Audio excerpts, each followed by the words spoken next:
반갑습니다. 잘 오셨습니다. 환영합니다. 주님의 이름으로 축복하고 주님의 이름으로 환영하고 주님의 이름으로 사랑합니다. 이 시간에도 함께 이렇게 모여서 예배할 수 있음이 참 감사합니다. 한 주만에 이렇게 함께 모인 우리 청년들 너무나도 반갑습니다. 오늘도 하나님 우리에게 주시는 은혜를 나누고 또 하나님의 손길을 경험하는 복된 이 예배의 시간 되기를 다시 한번 축복합니다. 오늘 우리 함께 나눌 말씀 보겠습니다. 오늘 함께 나눌 말씀은 마태복음 26장 31절에서 41절까지의 말씀입니다. 마태복음 26장 31절에서 41절까지의 말씀 한 절씩 교독하고 41절의 말씀은 함께 합독하도록 하겠습니다. 제가 먼저 읽겠습니다.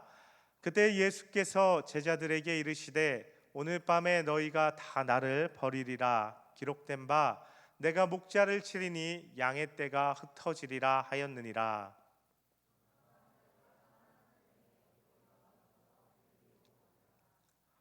베드로가 대답하여 이르되 모두 주를 버릴지라도 나는 결코 버리지 않겠나이다.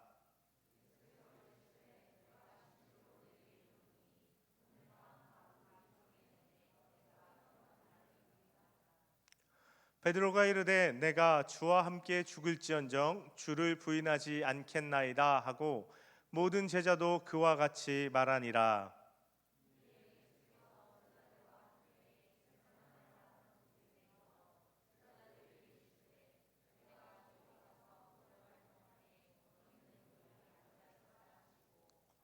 베드로와 세베대의 두 아들을 데리고 가실새 고민하고 슬퍼하사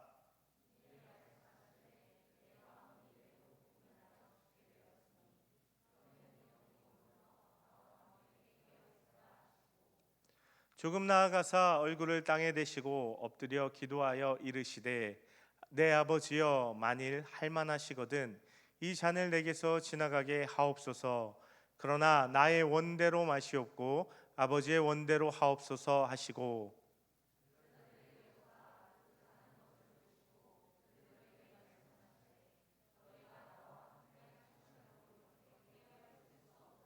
함께 읽겠습니다.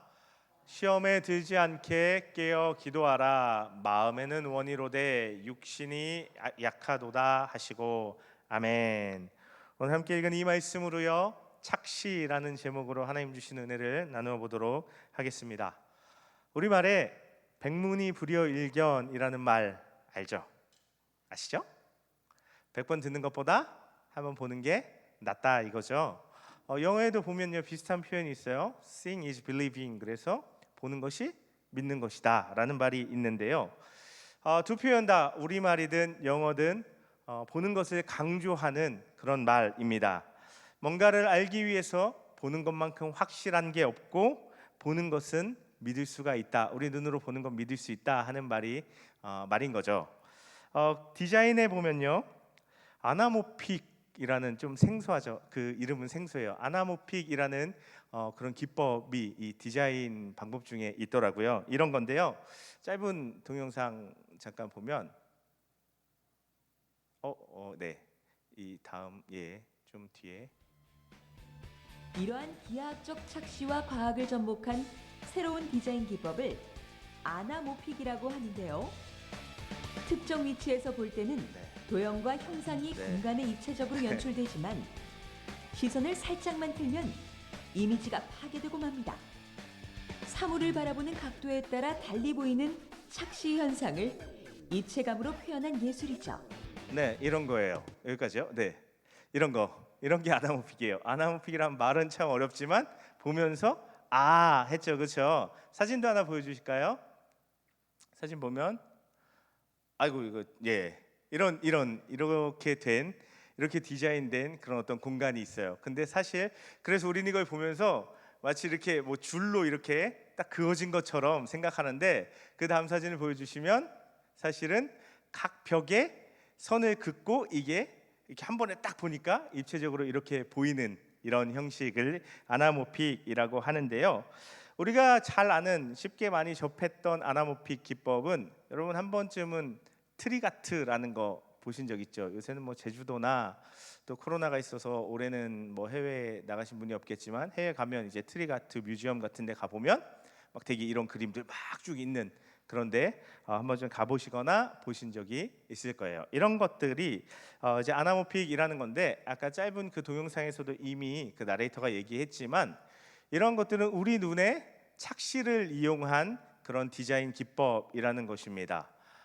눈에 볼 때는 분명히 뭔가 입체감이 있고 뭔가 이렇게 공간적인 건데, 사실 이렇게 들여다보면 평면적인 그림이고, 뭐 각자 다 이렇게 각 벽에 각 바닥에 막 그려놓은 게 합쳐져서 입체적으로 보이는 그런 우리 눈이 일으키는 착각이라는 거죠.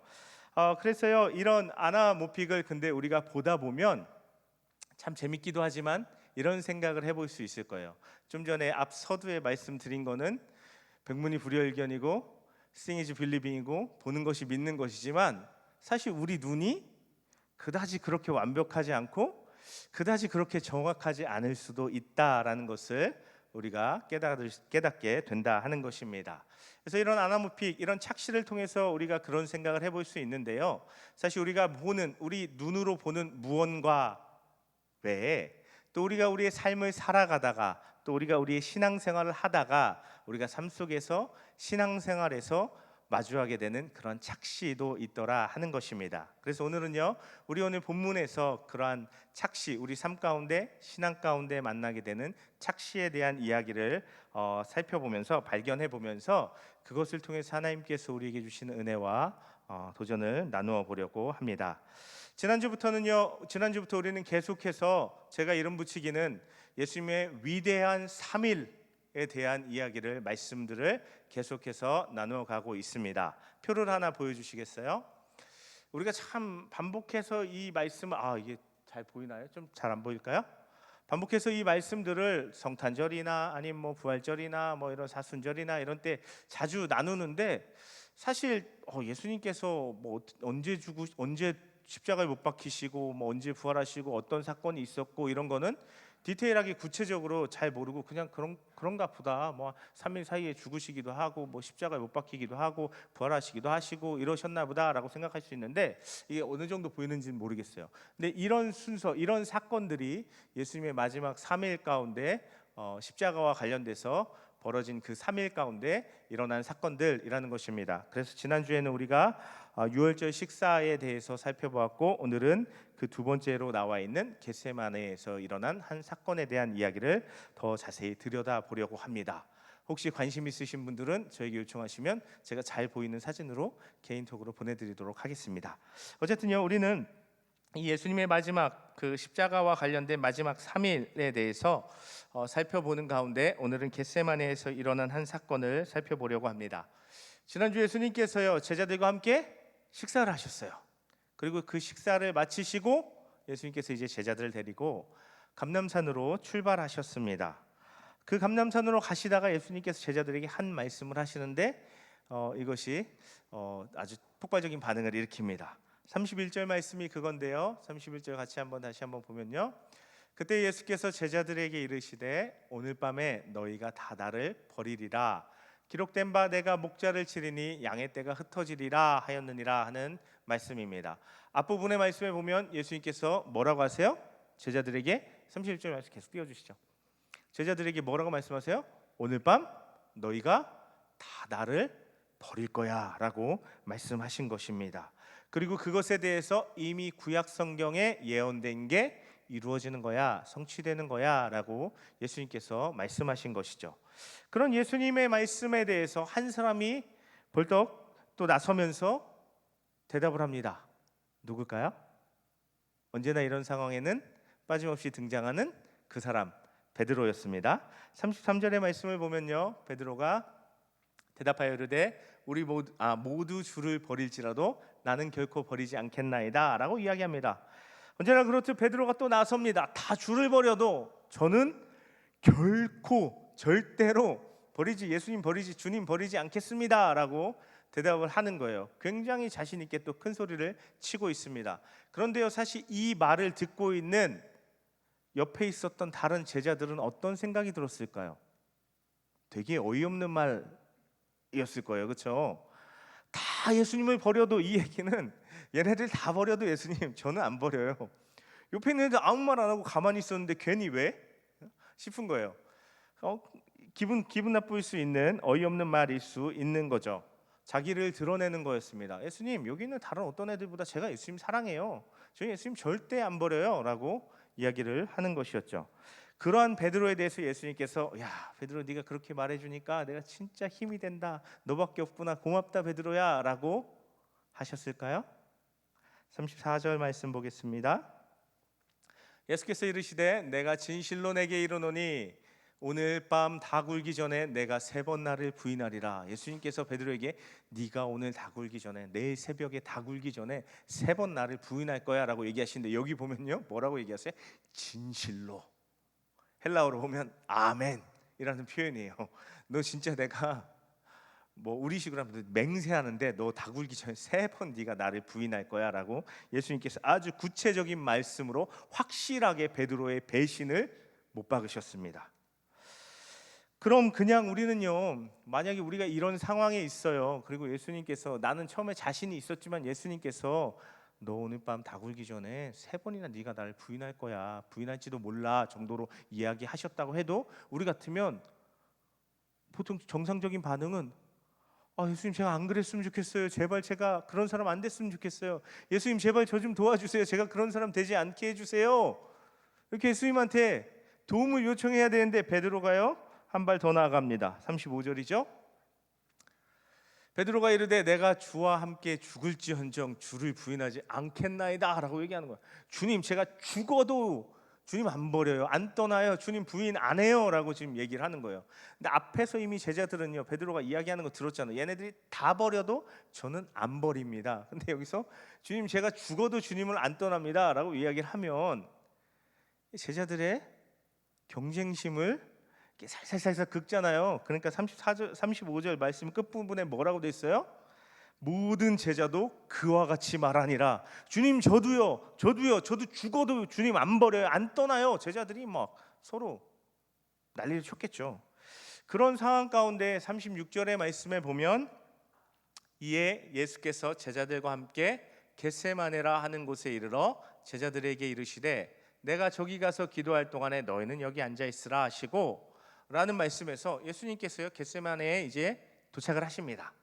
그리고 나서 여기서 다른 제자들은 나 기도하고 올 테니까 너희도 여기 앉아 있어 라고 얘기하시면서 3명의 제자를 따로 데리고 가세요. 누구죠?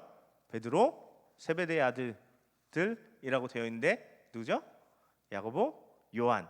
이 3사람, 특별히 예수님께서 하늘에서 원래 예수님의 그 영광스러운 모습으로 변화되실 때도 데리고 갔었던, 보통 뭐 이너서클이라 그래서 예수님과 가장 가까웠던 제자들, 그 3명을 다시 한번 예수님께서 다시 가까이 데리시고 기도하러 가시는 거예요. 그런데 37절에 이어지는 37절의 말씀에 보면 이렇게 이야기합니다.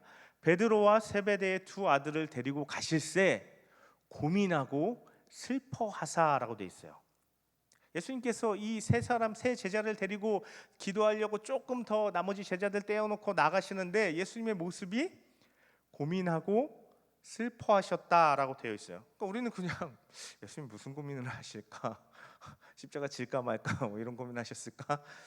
고민이라는 말로 돼 있어서 조금 애매해요, 우리말로는. 근데 이걸 원어적으로 살펴보면 여기서 고민하다라는 건 굉장히 고통스러워한다. 이 2 단어가 사실 비슷한 의미예요. 굉장히 고통스러워하고 아주 깊은 낙심과 슬픔에 빠진 것을 이야기하는, 보여주는 그런 표현입니다. 쉽게 얘기해서요, 3명의 제자들에게 예수님께서 자신의 내면을 드러내 보여주신 거예요. 나 이렇게 깊이 고통스럽고 내가 이렇게 깊이 슬픔을 지금 느끼고 있다라고 이야기하시는 것이죠. 그러면서요 38절에 예수님께서 그렇게 자신의 감정을 드러내시면서 그게 어느 정도인지 더 구체적으로 예수님의 말을 통해서 제자들에게 드러내시는데 38절의 말씀에 드러나는 것처럼 이에 말씀하시되 내 마음이 매우 고민하여 죽게 되었으니 너희가 여기 머물러 나와 함께 깨어 있으라 라고 말씀하신 거예요. 예수님이 어느 정도로 고통스러웠어요? 진짜 죽을 만큼 고통스럽다, 죽을 만큼 괴롭고 죽을 만큼 지금 너무 내 마음이 슬프고 낙심이 된다라고 지금 제자들에게 토로하신 거예요. 그러면서 너희들 나와 함께 여기 좀 깨어 있어 줄래? 내가 기도하는 동안 너희들 여기 나와 함께 있어 줄래? 라고 지금 예수님께서 자신의 내면을 드러내신 것입니다. 이런 오늘 말씀에서 우리는요 대조되는 2 사람의 모습을 바라보게 됩니다. 하나는 앞서 말씀드린 것처럼 베드로의 모습입니다. 자신감이 아주 넘칩니다. 저는요 절대 안 떠나요 예수님. 저는 죽어도 안 떠날 거예요 하는 그 자신감 넘치는, 앞에 다가올 위기 앞에 자신감 넘치게 큰 소리치는 이 베드로의 모습 볼 수 있죠. 그리고 그와 상반된 모습도 우리가 발견할 수 있는데, 그것은 뜻밖의 예수님의 모습입니다. 고통과 슬픔 가운데 깊이 빠져서 죽을 지경이라고 고백하는 예수님의 모습이 바로 그것입니다. 놀라운 것은요, 이 베드로와 이 예수님의 모습이 같은 사건을 앞두고 벌어진 상반된 모습이라는 것입니다. 다가오는 예수님의 십자가 고난과 죽으심 앞에서 베드로와 예수님의 모습이 이렇게 갈라지는 거예요. 이걸 보면서 우리는 좀 재밌게 이렇게 생각해 볼 수 있을까요? 베드로 지가 십자가에 못 안 박힌다고 이렇게 자신 있게 얘기하는 거야? 라고 생각할 수 있을까요? 그게 아니겠죠. 이것은요, 예수님께서 만약에 예수님께서 그들의 스승이고 그들의 지도자인데 예수님께서 잡히시고 끌려가시고 못 박히신다면 나머지 제자들 또한요 당연히 안심할 수 없고 보장받을 수 없는 상황인 거예요. 굉장히 이 공동체 전체의 위기가 지금 닥친 것입니다. 그런데 이 위기에 대하는 위기를 대면하는 이 두 사람의 모습이 이렇게 상반되게 드러났다는 것입니다. 그래서 그 결과는 어떻게 됐죠? 이런 자신감 넘치는 베드로와 슬픔과 고통에 빠진 예수님, 이 두 사람의 결과는 어떻게 됐어요? 베드로는요, 예수님 잡히시던 그 밤에 도망쳐 버렸습니다. 그리고 우리가 잘 아는 것처럼 예수님 오늘 말씀하신 것처럼 닭 울기 전에 3번 예수님을 부인하셨는데 어느 정도까지? 저주할 정도까지. 예수님을 저주할 정도까지 예수님을 부인하고 철저하게 버렸습니다. 그럼 예수님은요? 십자가가 너무 고통스럽고 슬퍼서 도망쳐 버렸을까요? 아니요. 예수님은 곧게 그 길로 가셨습니다. 십자가의 길을 가셨고 마침내는 정말 낮고 천한 말도 안 되는 죄인들의 손에 잡혀서 그 목숨이 끊어지는 데까지 예수님께서 나가셨다는 것입니다. 그런데 이 사건이 벌어진 장소가 바로 겟세마네였습니다. 예수님께서 이 겟세마네로 제자들을 데리고 가셔서 기도하셨는데, 이 겟세마네는요 사실 한 가지 상황을 전제하고 있는 장소입니다.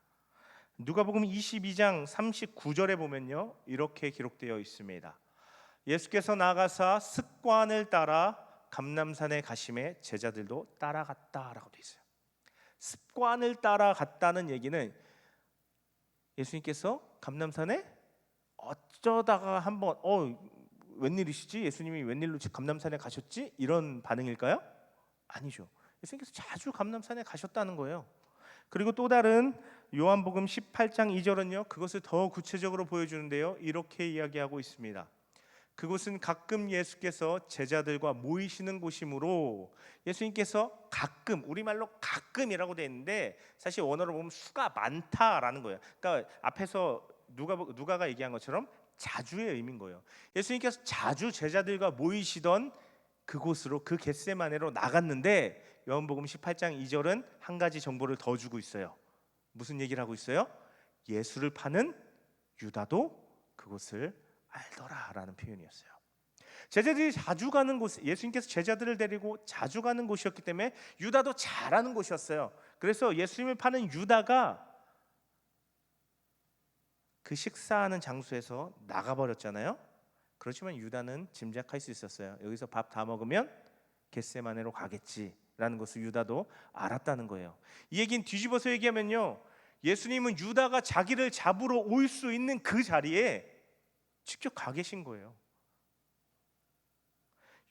유다가 곧 자기를 잡으러 오는 그 장소에 자기를 스스로 내어놓는 것과 같은 모습을 예수님께서 보여주셨다는 것입니다. 예수님 철저하게요, 그냥 어쩌다가 고난당하고 어쩌다가 십자가에 못 박힌 게 아니라 철저하게 당신의 의지로 자발적으로 그 고난과 죽음을 받아들이시고 그 십자가의 길을 가고 계셨다는 것입니다. 십자가 사건을 앞두고 베드로와 예수님은 서로 상반된 모습을 보여주었습니다. 하지만 십자가 사건을 통과하는 가운데 또 그 보여진 결과는 전혀 상반된 뒤집어진 모습이었습니다. 베드로는 도망치고 부인하고 저주했지만 예수님은 십자가를 기꺼이 지시고 못 박혀 죽어주셨습니다. 왜 이런 결정적인 차이, 왜 이런 결정적인 뒤집어짐이 나타날 수밖에 없었을까요? 오늘 제가 이 본문에서 여러분과 함께 나누고 싶은 것이 바로 그것입니다. 왜 이런 차이가 드러났을까요? 왜 이렇게 두 사람의 운명이 뒤바뀌어 버리고 말았을까요? 39절의 말씀이 그 이유를 우리에게 잘 드러내주고 있습니다. 39절 말씀 함께 보겠습니다. 조금 나아가사 얼굴을 땅에 대시고 엎드려 기도하여 이르시되 아버지여 만일 할만하시거든 이 잔을 내게서 지나가게 하옵소서. 그러나 나의 원대로 마시옵고 아버지의 원대로 하옵소서라고 예수님 말씀하십니다. 뭐예요? 예수님께서 이 정말 죽을 것 같은 고통과 슬픔 속에 예수님께서 어떻게 하셨다는 걸 보여주는 거예요? 기도하셨다고요. 그런데 이어지는 40절의 말씀은요, 40절의 말씀, 제자들에게 오사 그 자는 것을 보시고 베드로에게 말씀하시되 너희가 나와 함께 한 시간도 이렇게 깨어 있을 수 없더냐. 그렇게 자신만만했던 베드로지만 내가 예수님과 함께 죽어도 안 떠나요, 부인 안 해요 했던 베드로지만 베드로는 그 결정적인 시간에 잠들어 버리고 말았다는 것입니다. 이 결정적인 차이가 베드로와 예수님의 이후의 모습을 뒤바꾸어 놓았다 하는 것입니다. 우리가 신앙생활 하다가 때론요 이럴 때가 있어요. 어떤 사람을 보면서 저 사람 별거 없어 보이는데, 별 대단한 거 없어 보이는데, 나랑 저 사람 별 차이 없는 것 같은데, 근데 왜 저 사람은 저렇게 엄청난 일을 이뤘지? 왜 저 사람은 그렇게 무너질 수밖에 없는 상황에서 그걸 다 극복하고 저렇게 다시 회복할 수 있었지? 저 사람 별거 없어 보이는데, 나랑 차이 없어 보이는데 왜 저 사람은 저렇게 잘 되지? 라는 생각을 우리가 할 수가 있다 하는 것입니다. 그때 우리는요 쉽게 이런 결론에 도달합니다. 하나님께서 저 사람한테 은혜 주셔서 그렇지, 저 사람한테 복 주셔서 그렇지, 이 말 가운데 어떤 의미가 숨겨져 있어요? 근데 나한테는 저 사람만큼 은혜를 안 주셔서, 복을 안 주셔서 저 사람은 저렇게 잘 되지만 나랑 별 차이가 없는데 나는 이런 거지 뭐 라고 생각하면서요 하나님이 꼭 불공평한 분처럼 우리가 생각할 때가 있다 하는 것입니다. 이것이 오늘 설교의 제목이기도 한 우리가 신앙생활 가운데 만날 수 있는, 맞닥뜨릴 수 있는 신앙의 착시 현상이라는 것입니다. 우리는 자주 결과만 보고 아니 나랑 다를 게 뭐야, 나랑 다를 게 하나도 없는데 저 사람은 왜 저렇게 잘 되고 나는 왜 안 되는 거야 라고 생각을 한다는 것입니다. 겉으로 드러난 모습만 바라보기 때문입니다. 그때 우리가 바라보지 못하고 놓치는 한 가지가 있음을 오늘 본문이 우리에게 분명하게 가르쳐주고 있습니다. 그것은 그 삶의 과정 속에 있었던 지속적인 기도의 시간이 있었다 하는 것입니다. 예수님조차도요 이 공생의 전체 시간 동안, 이 3년이 넘는 시간 동안 기도하셨습니다. 우리 생각 예수님 그냥 하나님이니까 기도 안 해도 그냥 다 할 수 있고 기도 안 해도 다 뭐든지 해낼 수 있을 것 같은데, 그렇지만 성경을요 복음서를 찬찬히 살펴보면 항상 늘 한적한 곳에 나가서 예수님이 기도하셨다, 해지기 전에 한적한 곳을 찾아가셔서 기도하셨다, 이런 표현을 우리가 자주 살펴볼 수 있다라는 것입니다. 그것이 있느냐 없느냐가 인생에서 어떤 차이, 어떤 결과를 만들어낸다는 것입니다. 그러나 제가 이렇게 말한다고 여러분 또 기도하라 하는 거구나, 기도 많이 하라고 하는 거구나 라고 받아들인다면 그것은 오산입니다. 예수님의 기도를 들여다보면요 한 가지 발견할 수 있는 게 있는데, 그것은요 예수님께서 하나님을 아버지라고 부르신다는 거예요. 내 아버지요 라고 부르신다는 거예요. 내 아버지라고 지금 예수님은 부르시는 거예요. 이 아버지라는 말씀 가운데 담긴 것은 친밀함입니다. 우리가 느낄 수 있는 건 친밀함이에요. 예수님이 하나님과 친하다는 거예요. 가깝다는 거예요. 하나님과 그 아들이기 때문에 친밀하기도 하겠죠. 하지만 그 공생의 시간 동안 부단히 계속해서 기도하신 그 시간이 쌓이고 쌓여서 친밀함이 되었다는 것입니다. 제가 지속적인 기도라고 말씀드렸지만 이건 단순히 기도가 아니라 지속적인 교제를 의미하는 것입니다. 하나님과 지속적인 교제가 예수님께는 있었던 것입니다. 그런데 그 지속적인 교제는 그 지속적으로 교제함이 가져다주는 친밀함이 있는데, 이 친밀함의 능력이 뭐냐면, 친밀함은 우리를 편안하고 솔직하게 만든다는 것입니다. 예수님의 기도 뭐예요? 이 고난과 죽음의 잔이 지나가게 해주세요, 아버지. 이거예요. 예수님, 내가 이거 너무 고통스러워서 별로 원하지 않으니까, 하나님, 내가 이거 너무 고통스러워서 원하지 않습니다. 이것 좀 나에게서 지나가게 해주십시오. 내가 할 수만 있으면 이거 안 하고 넘어갈 수 있게 해주십시오 라고 예수님께서 하나님께 고백하고 있는 거예요. 기도하고 있는 거예요. 아니, 예수님인데 죽으러 왔는데, 구원하러 왔는데 이게 무슨 말도 안 되는 소리야 라고 할 수 있지만, 예수님은 그만큼 하나님을 친밀하게 느꼈고 그만큼 편안하게 하나님 앞에 솔직하게 기도하셨다는 것입니다. 여기서 우리가 한 가지를 발견할 수 있기를 바랍니다. 우리가 하나님께 기도를 쌓아 올릴 수 있길 바라는데, 기도의 시간을 쌓아 올릴 수 있길 바라는데, 그것을 통해서 이 쌓인 기도는 우리에게 친밀함을, 우리에게 솔직함을, 하나님과 편안한 교제를 누릴 수 있고 할 수 있게 만들어준다 하는 것입니다. 우리가 기도해야 할, 하나님과 교제해야 할 많은 이유 중에 하나는 하나님과 가까워지기 때문입니다. 하나님과 솔직히 대화할 수 있기 때문에 그렇습니다. 그런 솔직함과 친밀함의 기도의 과정은요, 하나님과 계속해서 마음을 나누게 만듭니다. 그리고 우리 마음에 하나님의 마음이 스며들어오게 한다는 거예요. 처음에는 그냥 기도가 내 마음대로 하는 기도죠. 하나님 이것도 주시고 저것도 주시고 이렇게 해주시고 저렇게 해주세요 하나님, 그게 기도였는데, 이런 기도가 쌓이고 하나님과 교제가 이루어지고 대화가 이루어지고 가까워지고 편안해지고 솔직해지다 보면 하나님의 마음이 우리한테 다가오게 된다는 거예요. 이게 무슨 의미가 있냐면, 이게 어떤 우리 삶의 가치가 있냐면, 우리가요 우리 삶을 우리의 시선으로만 쳐다보고 무엇인가를 결정한다면 우리 수준에서만 결정하게 돼요. 한계가 있는, 지혜가 부족하고 좁디 좁은 시선으로 지금 당장 좋을 것 같지만 그 바로 다음 순간에 우리에게 어떻게 이게 부메랑에 대해서 다가올지도 모르면서 우리 눈에 보기에 우리가 그냥 선택한다는 거예요. 선택해버린다는 거예요. 그런데 하나님과 교제 가운데 하나님의 그 시선이, 하나님의 마음이 우리에게 스며들어 오면 우리의 수준을 넘어서는 하나님의 시선으로, 하나님의 관점으로, 보다 완벽한 시선으로, 완전한 시선으로 우리의 삶을 바라보고 우리의 삶의 선택들을 해나갈 수 있게 된다 하는 것입니다.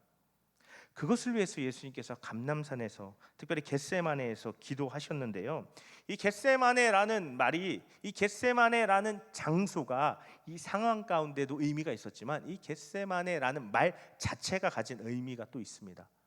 겟세마네에서 겟에 해당되는 이 가트라는 헬라어 단어는요, 틀이에요. 틀, 뭔가를 짜내는 포도즙 틀, 뭐 이런 것처럼. 그리고 뒤에 이어지는 세마네에 해당되는 쉐멘이라는 헬라어 단어는 기름입니다. 기름. 그럼 다시 말해서 기름 틀인 거예요. 지금 예수님은 감람산에, 올리브산에 기름 틀에서 기도하신 거예요. 근데 이 올리브, 감람으로 기름을 만들 때 어떻게 하냐 보면, 여기 지금 틀이잖아요. 포도즙 틀 많이 봤죠? 포도즙 틀에 집어넣고 사람들이 들어가서 밟는 거예요. 그러면은 그 밟힌 포도에서 즙이 나와서 이게 한 곳으로 모여서 그걸 받아서 포도주를 만드는 게 방법이었죠. 마찬가지예요. 올리브도 마찬가지예요. 올리브 감나무 집어넣고 이 기름틀에 집어넣고 사람들이 막 들어가서 진 이겨버리는 거예요. 그러면 거기서 이 올리브 안에 있는 기름이 새어나오고 거기서 기름을 얻을 수 있게 된다는 거예요. 그럼 예수님께서 이 감람산 겟세마네 기름틀에서 기도하셨다는 것은, 예수님이 그렇게 기도하셨다는 거예요. 하나님 앞에서 자신을 으깨고 자신을 부수면서 하나님 앞에 기도를 짜내셨다는 거예요. 기도가 결코 쉽지 않죠. 우리가 다 알죠. 기도가 쉬우면 왜 기도 안 하겠어요? 기도는 어려운 거예요. 왜 어려워요? 기도하고 싶지 않아요. 일단 우리가 기도하고 싶지 않아요. 기도가 익숙하지 않아요. 그리고 또 한 가지 이유는 기도해도 바뀌는 것 같지 않아요. 내가 어제 기도해봤는데 오늘 아무것도 안 바뀌는 것 같아요. 그래서 우리가 기도를 안 해요. 기도가 어려운 이유예요. 그런데 예수님은 지금 그 어려운 기도를 이 기름틀에서 올리브 감람류를 짜내는 것처럼 힘들고 어렵지만 고통과 그 슬픔 속에서 기도를 짜내고 계셨던 것입니다. 그때 그 예수님의 기도를 통해서 흘러나온 그 올리브 기름 같은 감람류 같은 이 기름의 기도가 이후에 놀라운 결과를 낳는데, 특별히 이 올리브유가 갖고 있는 의미 때문에 그렇습니다. 구약에서요, 이 올리브유를, 이 감람을 짜내서 만든 기름이 사용되는 여러 가지 예들이, 여러 가지 경우가 나옵니다. 그런데 대부분의 경우 이 공통된 이 용도는, 우리가 구약 성경 앞에 창출, 레, 민신 이렇게 읽어보면 레위기부터 시작해서 출애굽기, 레위기, 민수기, 막 신명기 이렇게 들어가면 하나님 앞에 제사 드리고 막 성전 막 이런 얘기가 나와요.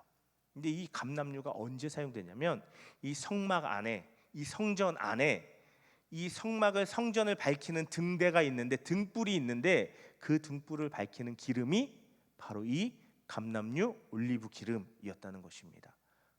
이것은 단순히 성전과 성막만 밝힌 것이 아니라 하나님 나라 백성, 그 하나님 나라를 밝히는 기름이 됐다는 거예요. 이 감람류가, 예수님의 이런 자기를 짜내는 이 기름이, 감람산에서의 그 기름틀에서의 기름이 이후에 모든 하나님의 백성을 구원에 이르는, 모든 하나님의 백성들에게 생명을 가져다주는 그러한 기도가 될 수 있었다라는 것입니다. 우리 개인적으로는 우리가 이런 정말 기도하기 힘들고 기도하기 싫지만 그럼에도 하나님 앞에 머물면서 우리가 기도를 짜낸다면, 그 우리의 기도가 하나님께서 우리의 삶을 비추는 등불이 되는 하나님의 등불의 기름이 되게 해주신다 하는 것입니다.